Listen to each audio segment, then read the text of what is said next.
Welcome to Beekeeping Today podcast presented by Bee Culture, the magazine of American beekeeping. Beekeeping Today podcast is your source for beekeeping news and information and entertainment. I'm Jeff Ott. And I'm Kim Flottam. Hey, Kim, it's been quite a while since we've been able to get together. You've been doing a lot of travel. I've been on the road a lot, Jeff. We spent a week at EAS out in Virginia. It was a great week. I saw some of those. I saw some of your videos, so that was fun to watch. Oh, good job. Yeah, good job. If you haven't seen them, folks, they're on Bee Culture's Facebook page. Under the videos, we interviewed all of the vendors that were there. So go and take a look, see what's new. Everybody's got something new they wanted to show off. So take a look. And before that, Jeff, I was in Calaveras County, North Carolina. Oh, wow. And I was supposed to be there for a day and with another speaker. And the other speaker, something came up and they couldn't make it. So the Calaveras County beekeepers got to listen to me all day, and they didn't run. So that's going to say, good, lucky them. Well, and since then, let's see. I think since then, I've got some stuff coming up. Mother Earth News beginners class, and then the Mother Earth News fair. Good, but busy. Hopefully over the holiday, I'll be home. Yeah, busy time. Harvest season. A lot of people are getting out. We're trying to get our speakers lined up through the fall, and they're all getting back to work, and we're getting the harvest off. So who are some of those folks we have lined up? We got Dan Conlon from Connecticut, and we've talked about him before. I think we're going to get Tammy Horn-Potter. She's coming on. I think a couple that I'm excited about that I was able to connect with at EAS is Sam Ramsey. Oh, very good. The guy from Maryland who's doing the work with mites and fat bodies, and then Charlie Brantz, the White House beekeeper. Oh, Charlie and I go back fun. about 10 years, and he said he can't wait to come on and just talk about his job and the things that go on with the things that you wouldn't believe that go on at the White House that have nothing to do with the White House. No, that'd be refreshing, actually. It is. It's a good show. Jay Evans is coming on, the research leader at the Beltsville Bee Lab. Jennifer Berry's going to be here from Georgia. We've got, who's coming up? There's a big a guy I can't wait to talk to. Coming up today. Dewey Caron. Yeah. Good. He's from my part of the woods. Yeah, he is. He used to be in mine, and now he's out with you. So I'm looking forward to talking to him. I talked to him a little bit at EAS, and we set this up. That'll be great. Well, let's get him on the phone and let's see what he's been up to. All right. Hey, we have on a line right now Dewey Caron. Dewey's located down in Eugene, isn't it? Eugene, Oregon? Portland, Oregon. Portland, just right down the road for me. Dewey came up to the Olympia Beekeepers earlier this year and gave a great presentation, and he's been all over the world. So, Dewey, welcome to the Beekeeping Today podcast. Well, thank you. Pleasure to be here. Good to hear you again, Dewey. I'm good to hear you again. So you guys were just recently together, weren't you, out EAS?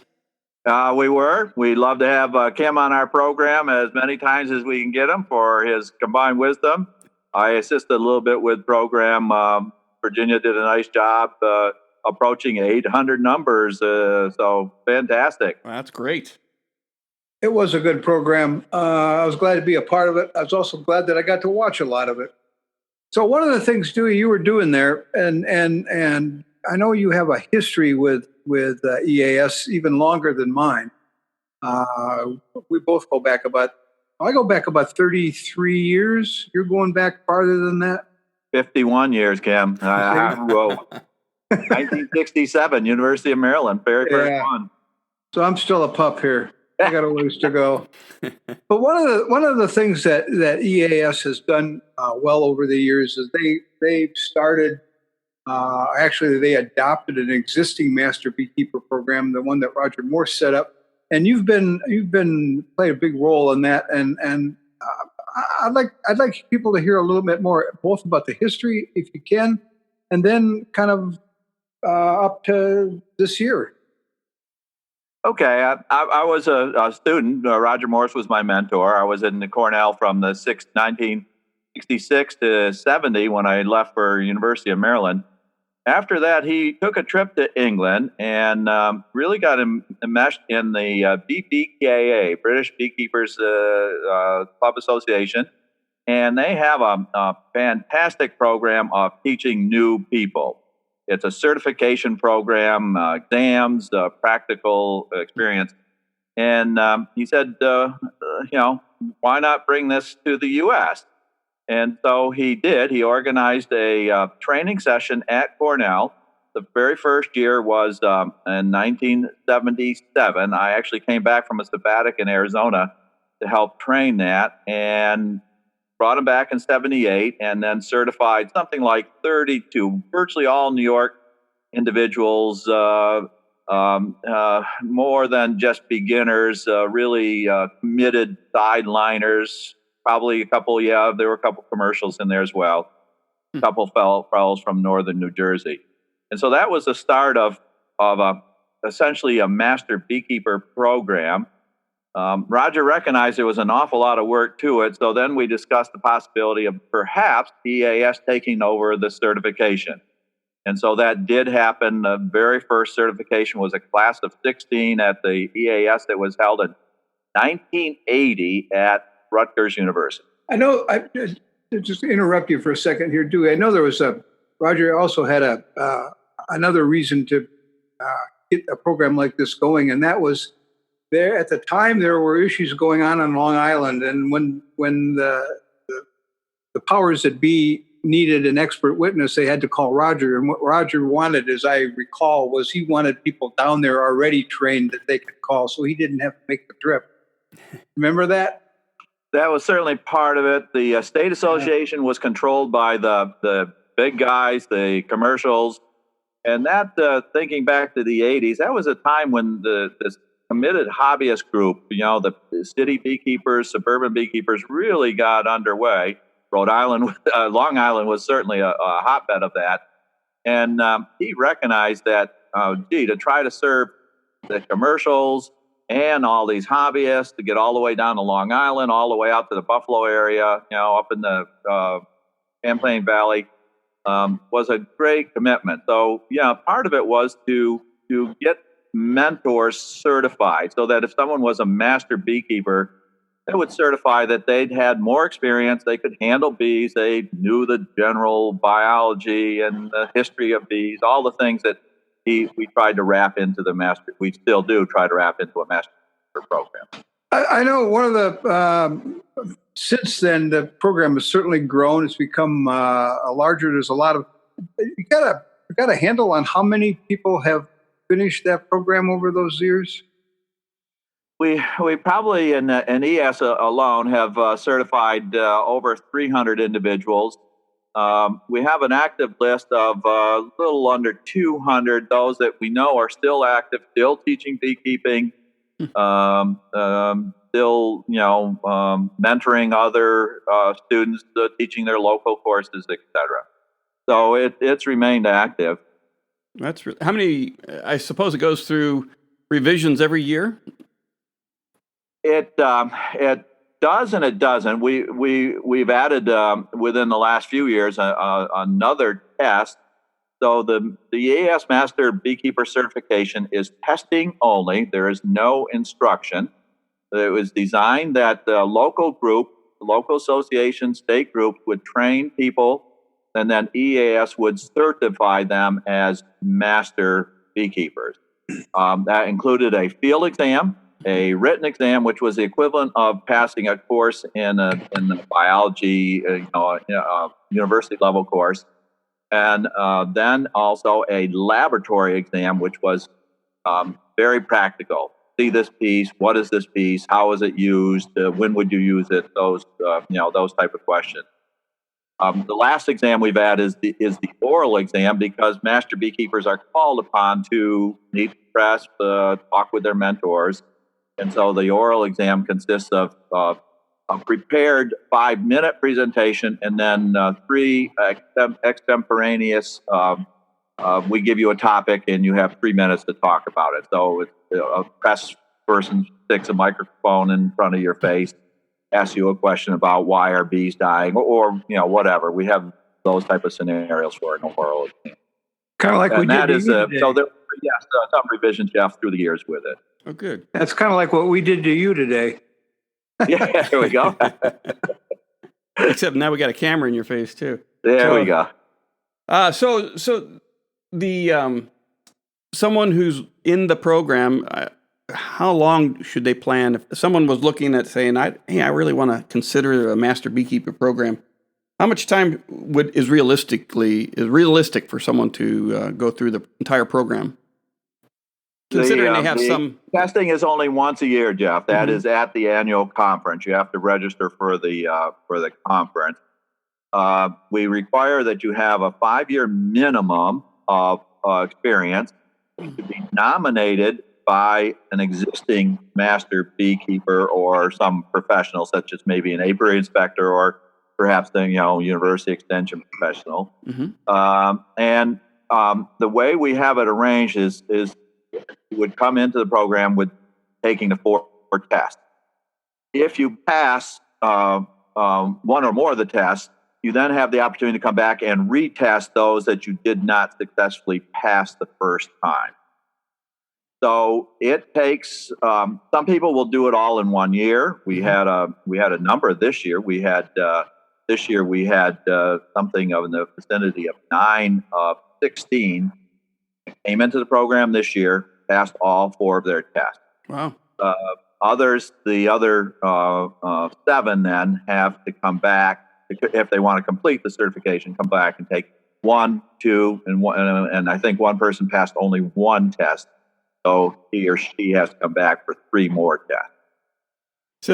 So there's not a required apprentice, journeyman, master progression. So this EAS program is not a structure. You start out at a beginner or advanced beginner level, what we would call a novice or apprentice, etc. So that EAS is not structured that way. There are a number of other master beekeeper programs that have started up. Some are similar to EAS, and some are quite different. Now let's talk about the different programs, because they're becoming popular with a number of beekeepers around the country, and I think that's a good thing for beekeepers that there's courses and the ability to advance their education no matter where they reside. So let's talk about some of the different programs I know that you've been involved in and you're aware of. Yeah, I've been involved in helping establish some of them, been an advisor for others. So as EAS started certifying beekeepers, the EAS is the Eastern Seaboard, and the southern states generally are not well represented. So Florida, Georgia, the Carolinas, Alabama, they are members and they have a director. And so each of those states started their own master beekeeper program, and those were the 3 or 4 levels. In other words, you start out basically 1 year test, and then you can be at the apprentice level or beginner level, whatever they name it. Then there's a journey level. That's a tougher one. There you've got to pass several tests. You've got to show your competency in bee colonies. A 3rd level is the master level in each of those 5 states I mentioned. And most of those states have actually a 4th level called master craftsman. And that's a person that has done some original research, has presented some original research, been tested by a panel somewhat fashioned off of what maybe may be a master's program at a university level. Wow. That's great. That's a great opportunity. Now, a number of other states since too have gone on and established master beekeeper programs, and the list is growing. So, for example, West Virginia established one, Tennessee as well, Ohio has one. There was one that was established in Missouri. On the West Coast, the companion organization that EAS helped organize is called Western Apiculture Society, or WAS. They do not have a master beekeeper certification. So California, just this past year, Oregon, and then initially Washington is also have established a master beekeeper program. Those are at 3 levels: an apprentice, a journey, and a master's level. Yeah. And then there are coming on the newest of the programs are programs that are essentially a university course taught in an online format. So you actually don't go to the university, don't go live in a dorms, any of that, but you take a course for credit.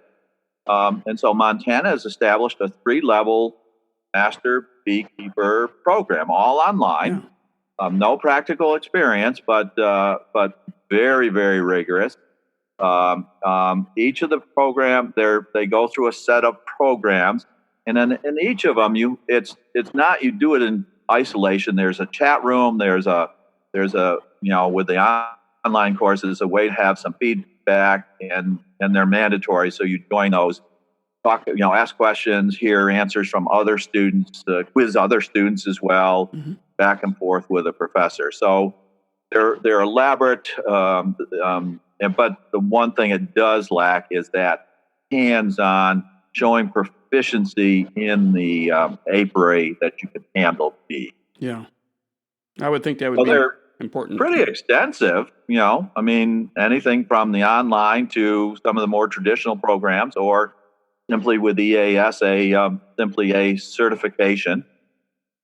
There's an ambitious program in the Midwest, an extension person that really was just a backyard beekeeper, got some funding, and so has established to go with a Midwestern Master Beekeeper program, expanding on what it was a Missouri program, and including some of the other states.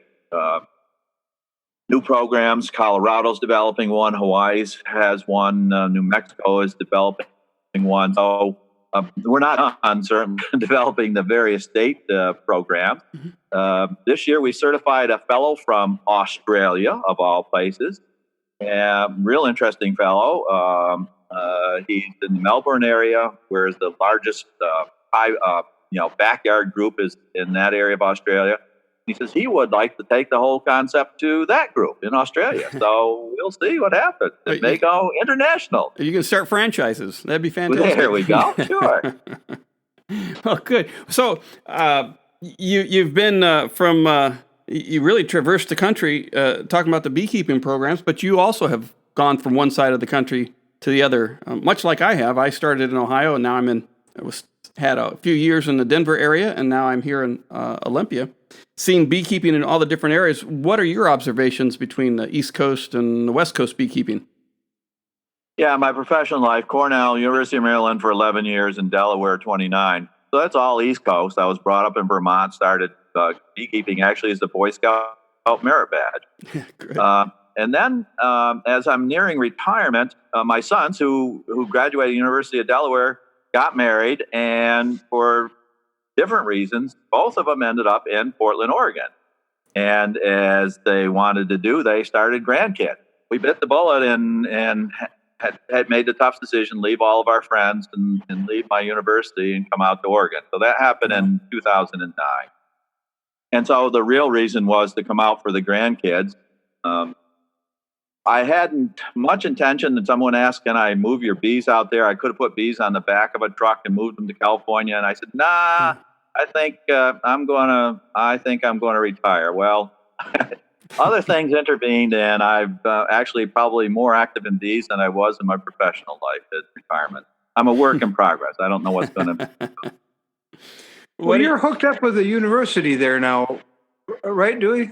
Indeed so. The Oregon State University has had a long tradition of a program supporting honeybees, pollination. There's a lot of pollination in the state. And I welcomed a brand new graduate student before I left Cornell by the name of Mike Burgett. He'd come out of the Army. He didn't have much experience. So I took him out, and the first day I kicked the hive, literally. I kicked the hive so that he'd see what bees were. Got stung, and the rest is history. He was hung up on bees, loved them. So he stayed. I went on to Maryland. He stayed, got his degree, and then his first job was out here at Oregon State. So as I'm looking at, what am I going to do? I managed the university bees a long time at Delaware. So I hooked up again I met him at meetings, and I've come out to meetings meantime. So I said, Mike, what about the idea of a courtesy appointment? I was an emeritus professor elected to that in Delaware. Says, oh, sure, we'll do it. Yeah. All including the Roger Morse's is you got to be on our spec.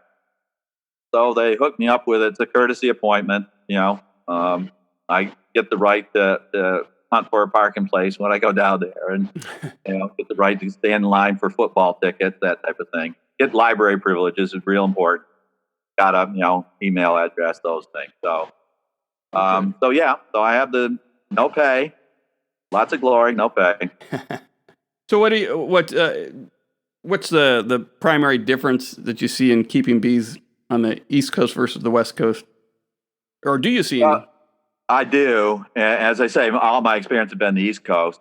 So then out here, then after a year, my palms got itchy and I got some bees. So I have like 5 backyard colonies here in Oregon these days. A number of differences.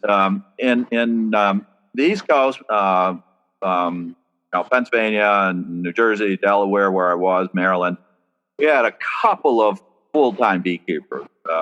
In the state part of the time, not. Here, there are legions of them. There's a good 5-6 dozen, large-scale beekeepers, more than 1,000 colonies to be. And they move for pollination, so bees have wheels on them. And Oregon is not a good honey-producing state, never has. So to make their money, they move them. Yeah. And of course, it's close to California, and since we had this issue with CCD and colonies a little scarce, price for moving them to almonds in California has jumped up, so it's real profitable for them. That starts their season, and then on average, they move their colonies into 5 different crops in the year. Mm-hmm. Some fellows doing as many as 10 different ones.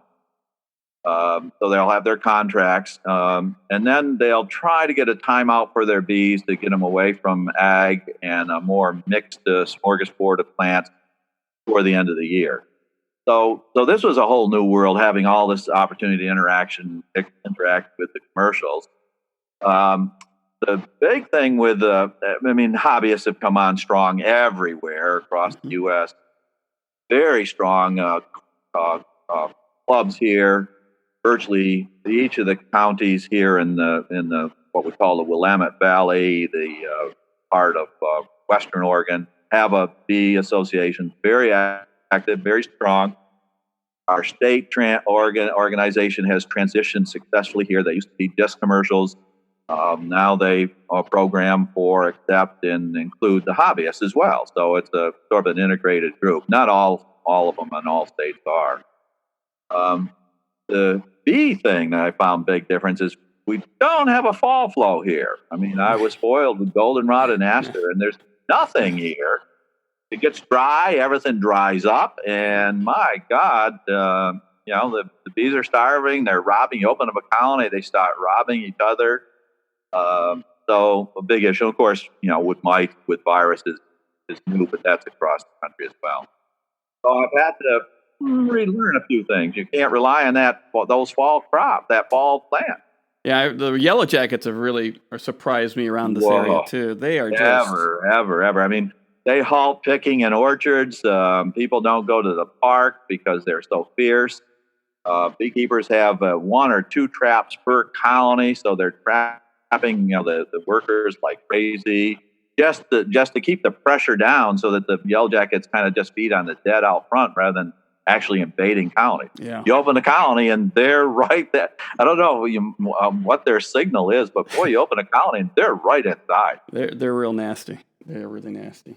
I guess I don't miss that much out here in the.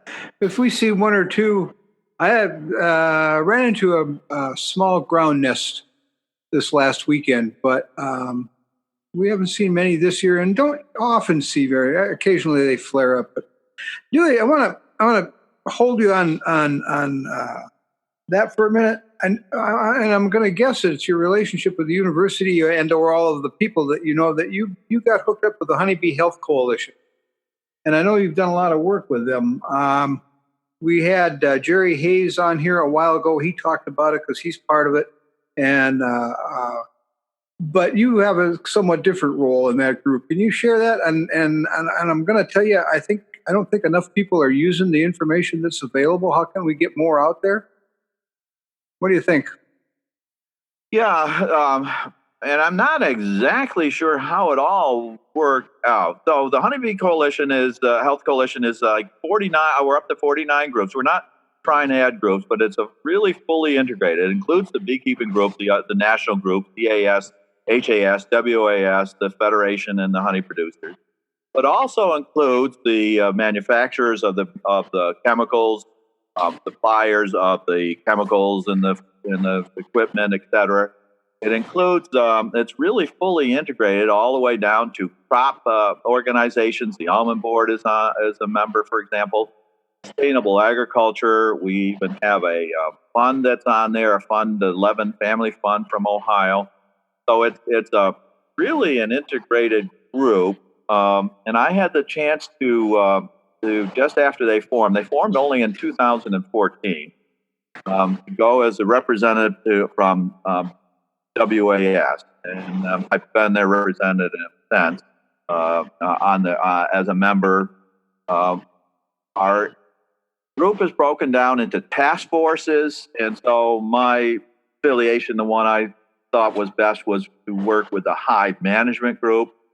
And we got off to a running start. And one of the things we identified was unbiased, one-stop shopping, one-stop information for what do we do about Varroa mite. Not what someone writes or says on the internet or in a podcast or other sources, but tested and true methods, scientifically based, of what do we need? What can we do about Varroa mite? And so this group took on that particular task. What this Hive Management, the group I was in. Well, that what you've done has probably the ongoing project. It's not a finished product yet, I'm sure. As additions and new knowledge is added, but on the webpage you have a book available essentially for download for free, right? On all of this? On all this, yeah. On the tools for Varroa management, it is a guide. It includes the basic information about sampling, why sampling is important. It's an IPM approach. In other words, you start determining the number, and then that number translates into some sort of a threshold. Thresholds vary. We do have a recommended threshold, but it varies by the producer, by the objective of the beekeeper, and then aspects of control. And an IPM approach is to look at the alternative. It's not anti-chemical, but an IPM approach is to look at what can be done to keep things such as the Varroa pest we're talking about, keep the numbers down, manage the numbers down, so that we may be able to keep it from having an explosion of numbers. But then when those numbers do explode past some sort of a level where it's causing real damage, aesthetic or economic damage, then often going to a chemical control. In other words, many of these alternative controls can keep the number down, but they're not going to rescue pests such as Varroa pest numbers out of control in a colony or in an apiary. So that's been the approach. So all of this is in one place. One of the things that the Honeybee Health Coalition, being such a diverse group, has been able to do is find funding for different projects. So the coalition found the funding to be able to develop this whole document tools, and they actually hired me then to do the first draft, to do the writing, and then through committee, and then following with peer review, this tools for Varroa management has been our finished product. So that is then available. We don't sell it. It is available only for download, and freely download. Clubs will download it to their site, and individuals can download it as well. It is really designed to be the one-stop for all of the, as I say, scientific-based, basic information. How to sample, what does a sample number mean? Then what if you feel that's at a level of risk, what are some of the options in terms of control? We have a spreadsheet to keep track of numbers. We also actually did a PowerPoint so that individuals can actually take the concept of this tools document to their own club. They can show the PowerPoint for their own club. We've gone through 7 revisions. It's meant to be a living document. I mean, not one and done. I mean, the field of BROA and BROA management changes every year. We've lowered the level of what we presume is our risk. We started as high as 5%. Assume now that 2 to 3% of that is of adult population of adult numbers of mites on adult bees. So it is continually being revised to be kept relevant. It's a great resource, a great website for anybody to go out and browse and study up on as they're looking how to treat their bees. And that website is the honeybeehealthcoalition.org, all one word. So it's a real good resource everyone should bookmark and keep handy. I'm interested, Dewey, in how you balanced management if you live in Phoenix or if you live in Hartford, Connecticut. That must have been kind of a challenge. Yeah, it's meant for North America, and so we have a number from Canada as well that are using it as well as across the U.S. So the concept that I developed, I came up with is to look at phases in a bee colony. Time when they are not actively getting resources. We call it dormant. That's not a real good definition of the term dormant. Increasing population, large peak population, or near or past peak, and for a decreasing population. In the north, we would call that spring, summer, fall, winter. But of course, spring in Florida and South Texas, South Arizona is a different concept than what we might have here in Portland, you might have in Ohio. And so the recommendations for control are key to those phases of a bee population. I just have to admit that was quite clever. A nice way to get the same information to very diverse groups and make it useful for them. I've looked at the book quickly, not long enough, I guess, but that impressed me. That was a good way to do that. Jeff, have you just went and looked at their page? Have you looked at that at the coalition much? Worked with them? I've downloaded the book and I have a copy of it, or the PDF, and I've used it, but I've not. There's so much more there that I could learn from. Well, I certainly, Dewey, I've been impressed with the group. Diverse is the right word. I hope you guys keep it up and keep North American beekeepers well informed. It's been, and I urge everyone listening to this to go out and use this resource because there's nothing else like it. Thank you.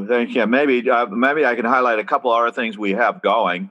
We help co-sponsor the Mite-a-thon. That's coming up in September. Our concept there is everyone look at their hives at least in September. You should start before that. And then enter this into a national database that generates a map of counties across the U.S. So I'm in a county called Washington County here in Washington. I would go in this window of a Saturday to Sunday a week and sample my hive for mite. And then simply by going on to mitecheck.org, I would enter, I found X%, 2% of my adult population with mite.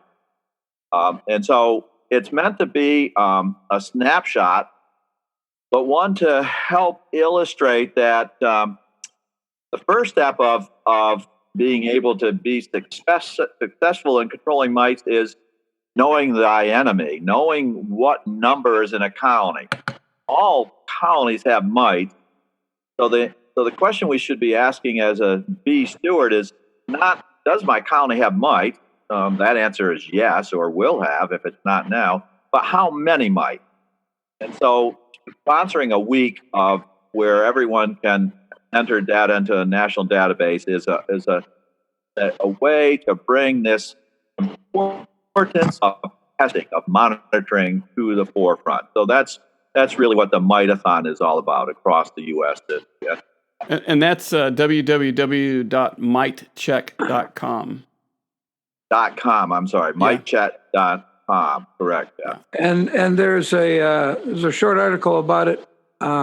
We did a Catch the Buzz yesterday, I believe. Yeah, on the buzz.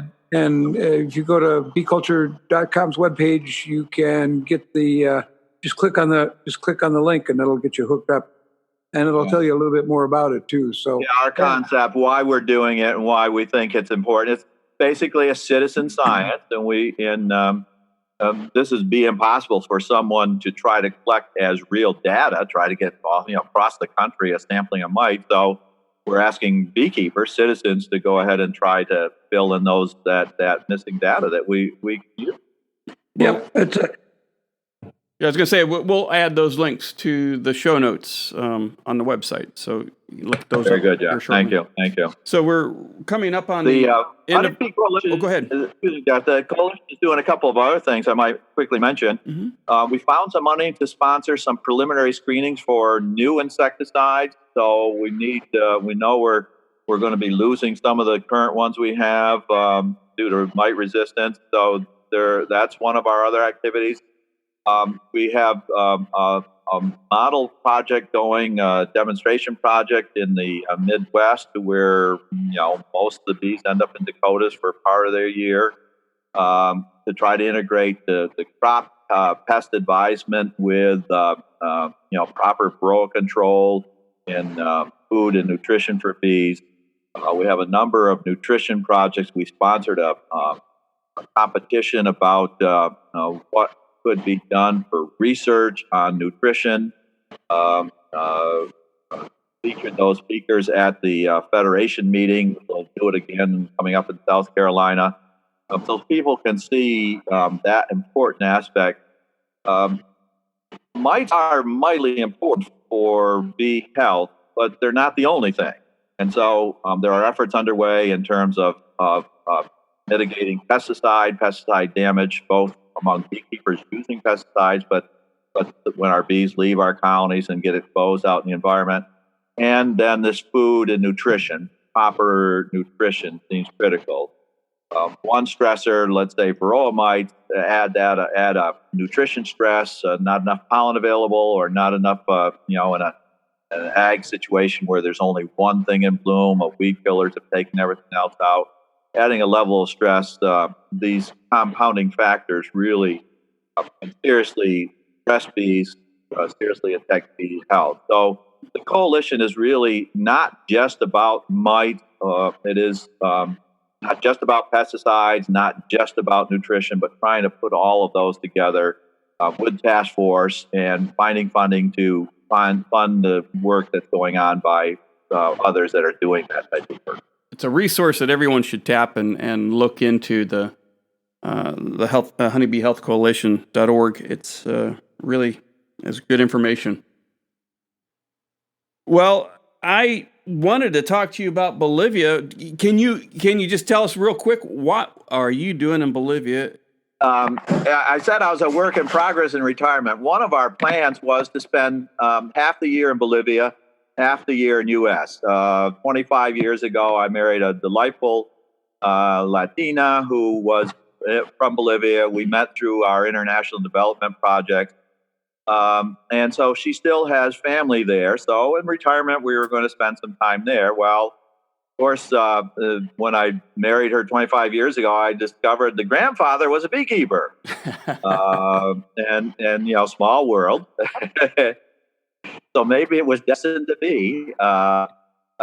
He has since passed away, and so I would sort of take care of the bees on those trips that we went down while I was still, active at the university.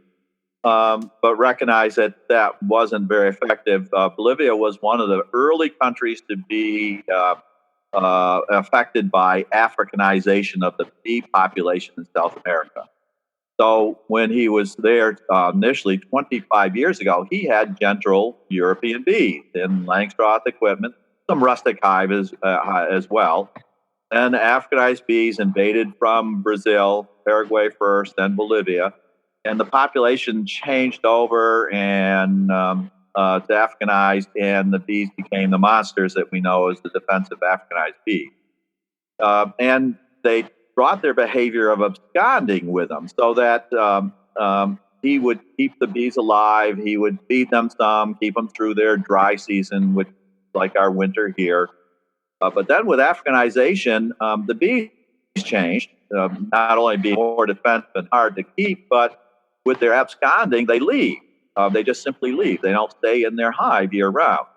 And so I was there most of the times during their spring when they were storing honey, growing strong, and you put on the extra equipment and you get into colonies, and sometimes you're totally terrified of them. You have no control. You recognize that quickly. But we were getting honey. One of the nephews finished the university and was very interested in bees, and said, let me try to do this. He couldn't find a paying job, so he was going to do the bees full time. So tried to teach him something about keeping bees, keeping Africanized bees. So together we pumped the numbers back up, and now the family is supporting themselves with bees in Bolivia, keeping bees on a full-time basis, not the thousands that you need here in the U.S. to be a commercial beekeeper, but a much smaller number. Honey there is a medicine, sold as medicine. We mix it with the propolis, we mix it with pollen, and sell the honey in drugstores. So the return relative to your product is very good. So it's an adventure. As I say, I'm a work in progress. I had worked with Africanized bees in Panama and Central America, but this is a chance to really work with my own in full time. They can be more than an adventure. They can be an experience that, whoa, what's happened? What happened to these nice bees? When they're growing up to get big, they're nice. They're fun to work with, just like our own colonies. Mm-hmm. They get to be those full-size, monstrous colonies. They can be overwhelming. Sometimes you just leave the apiary. You just no sense in trying to do any more with them. There's so many bees in the air that the nephew I'm with, I have to shout so we can hear each other. So many wings are beating because there's so darn many bees at your bale, around you, in the air, shaping their colonies. You got open. So it's just very different experience. Enjoy it, but different. Yeah, I had the pleasure in '93. I think Kim sent me down to south of Monterrey, Mexico, to Dr. Hooper Gardner's and Dr. Taylor's field lab, and I spent several days with them and had the joy of experiencing the Africanized bees up close and personal. That wasn't the word you used, Jeff. Joy. I know. This is a family show. They can be overwhelming. They really can. Yeah, it's pretty amazing. They take the fun. Many people say they take the fun out of beekeeping. They're not like my bees here in the backyard in Oregon. That's for sure. I think I'll stick to Ohio beekeeping. There you go. Well, Kim, anything else? No, Dewey, this has been fun. Like I said, we had a good time at EAS. I know you were a part of planning that, and it was good to see you again. Always good to have a chat. History of master beekeeping because of our EAS history. And I didn't know that you were a beekeeper in Bolivia, at least to that extent. So that was good to learn. And I will stay in Ohio and keep bees. I think I'll leave those to the people who live there. Well, Kim, I'll tell you, you want me to bring a couple queens back for you so you can requeen and have the experience firsthand in your backyard? Oh, we got a really good inspection program here, Dewey. I don't think the inspector would let us. I would get yes, we cannot bring bees into the U.S. Now, Bolivia has tried to bring bees there from the U.S., from Hawaii, et cetera, et cetera. The problem is European bees side by side with Africanized bees are not competitive. So their colonies sort of stay still, they dwindle, eventually die out. Africanized bees, in the meantime, are storing you honey, are pollinating, are producing propolis, producing pollen. They're great brood rearers. It's fun to put a pollen trap on them. Boy, you can fill a pollen trap up in a day. They're such good pollen forgers. Well, it's another good argument for using local bees. That's for sure. Local queens. That's for sure. Local queens, indeed. Yes. Yeah. Yeah. And we really now have more of a selected bee down there, basically from a nice Brazilian breeding program. And so they're not the terrible that initially they were when they first pioneered and invaded an area. Same in Mexico, same in Panama, et cetera.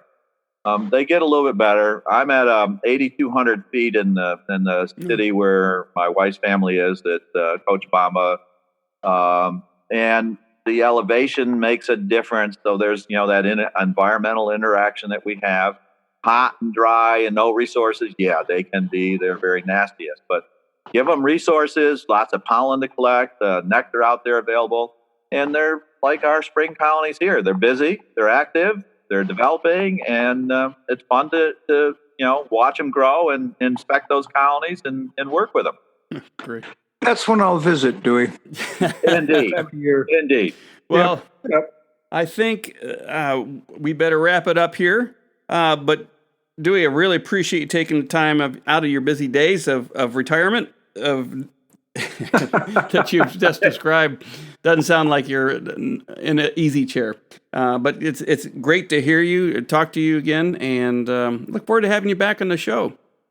Thank you, Jeff. I'll see you up in one of our Washington meetings. I'll be up in Lewis County, Centralia, I think in October. Oh, great. And probably Olympia next spring again. Yeah. I usually get up to Kings County, get up to the county meetings up there once or twice a year. I hope to, at least once a year. That'd be great. Wow. Good to see you, Kim. Glad to have met and had a chance to chat at EAS. Hope you're well. Hope you have a good fall. Hope the bees do well this fall. Thanks, Dewey. They're looking good so far. I'll let you know next spring. Good. All right. Thanks, Dewey. We'll talk to you. Thanks. Talk to you again. Okay. Thanks, Dewey. Take care. Cheers, all. Bye-bye. Bye. Well, that was really good to get Dewey on the podcast today. It was fun to have him at the Bee Club meeting a couple months ago, and it's an honor to have him on today. A lot of information there, Kim. What do you think? It was good to be able to chat with Dewey pretty much uninterrupted for even a little while today. We typically only get to talk in a crowd, at a meeting, or at a meal with a whole bunch of other folks. This was kind of unique. I'm glad he was able to give a brief history of the EAS Master Beekeeper Program. Roger Morse's family of grad students have certainly made their mark. And Dewey, Mike Brigette, and all the rest have been a big part of the WAS organization out by you, Jeff, which, as you probably realize, is a spinoff of the EAS program out here. And I think he was the perfect choice for organizing the Varroa Management book put out by the Honeybee Health Coalition, available free online. Check it out if you haven't already, Jeff. The latest information vetted by the best science there is. 7 revisions means it's as good as it gets, and the approach they took, based not on seasons, but on the growth and decline of the population in a colony. That, to me, is genius. The same book fits Pittsburgh and Phoenix. That's pretty cool. Yeah. The Citizen Science Program, the Mite-a-thon, has been going on for a bit and was just getting geared up to take off when we talked to him today. It's going on next week. But by the time you hear this, it'll probably be over. But check out their webpage for being part of it next year. And I hadn't realized his extensive beekeeping experience with africanized honeybees in Bolivia. Tell me, I'm going to keep my bees in Ohio. You want to try some of those things, Jeff? No, I definitely don't. Just a quick note on who's online in the next few weeks that I've put together. We're going to have Jim too again, of course. But on deck is Vaughn Bryant, the pollen specialist from Texas A&M. Sam Ramsey, the scientist who's working with Varroa and fat bodies, among other things, from the University of Maryland. And coming up is Jennifer Berry, Marina Marchesi, and Dan Conlon, just to name a few. We've got some good people coming up, Jeff. I'm looking forward to this. I'm really looking forward to it, too. The EAS was a good conference, and though August was a little slow for getting the podcast out, it really will pay off this fall with the people you talked to and the interest you generated for the podcast. So that's great. Thanks a lot. We need more people, Jeff. we need more people all the way around. So I feel no different than any other beekeeper. We know we've got a big harvest. We just need to get it off the hive and get it in the bottle. So the podcast coming up will be a lot of fun. I look forward to them. Well, that's it for this week. Thanks a lot, Kim. We'll catch you next time. Okay, Jeff, take it easy. All right, bye-bye.